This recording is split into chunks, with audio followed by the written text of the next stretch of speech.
The past several months, I've had several patients come in either from the Ukraine or from Israel, and they have family there, and it's a high stressor for them. And they all have the same condition relatively, and it's constipation. So, why would somebody in a high stress situation like that have constipation?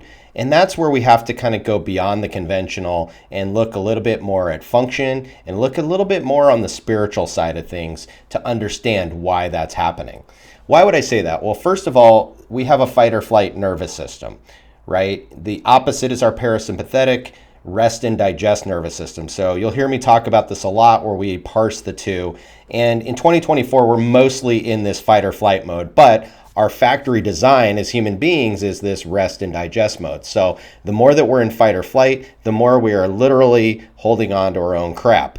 And we end up with a start-stop sort of phenomenon that happens in the GI. So in rest and digest mode, we have this autonomic nervous system. Everything's moving our food, our chyme, our feces along very gently without us even knowing it, and it all just kind of works. And most people have a bowel movement every day, sometimes multiple times a day, some people every 2 to 3 days, and that's perfectly normal under the criteria. But when you're constantly in fight or flight, what is the body going to be doing? It thinks it's running from an animal. Sometimes we're just sitting around at our desk, but it thinks it's running from an animal. So what are we not doing when we're running from the animal? Well, we're not pooping, we're not peeing, we are not stopping to have sex, and we're definitely not sleeping. So all of those things come into play.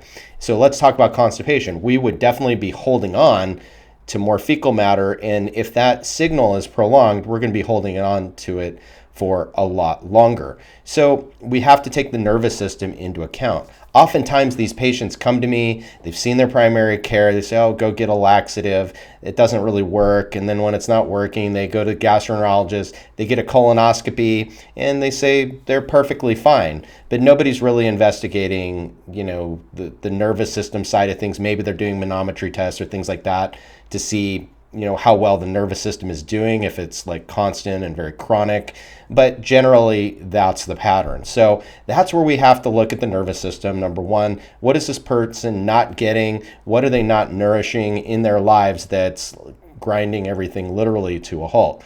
Second thing that I look at is somatization. What is the body trying to tell us that the mind cannot?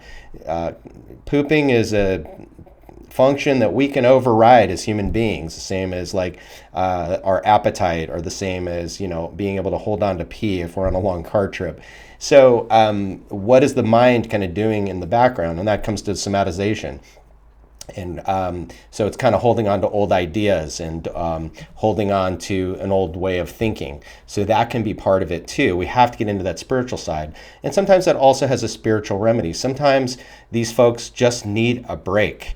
They're very busy. They're constantly in this fight or flight mode. And we really just have to kind of break that state a little bit and put them in a parasympathetic mode. And that's where some of these naturopathic modalities that I do, for instance, like acupuncture, really come into play. Now, we can align the meridians with acupuncture needles, as we do in Chinese medicine, but also it's just sometimes the act of somebody being super busy and being able to just lay down and relax for 30, 45 minutes for an acupuncture session. And that alone sometimes breaks the logjam, so to speak.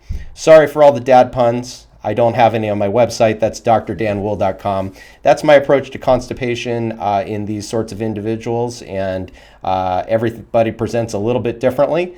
And that's where you get a custom approach where you come see me. So check me out on the socials at Dr. Dan Wool. Feel free to put any comments below.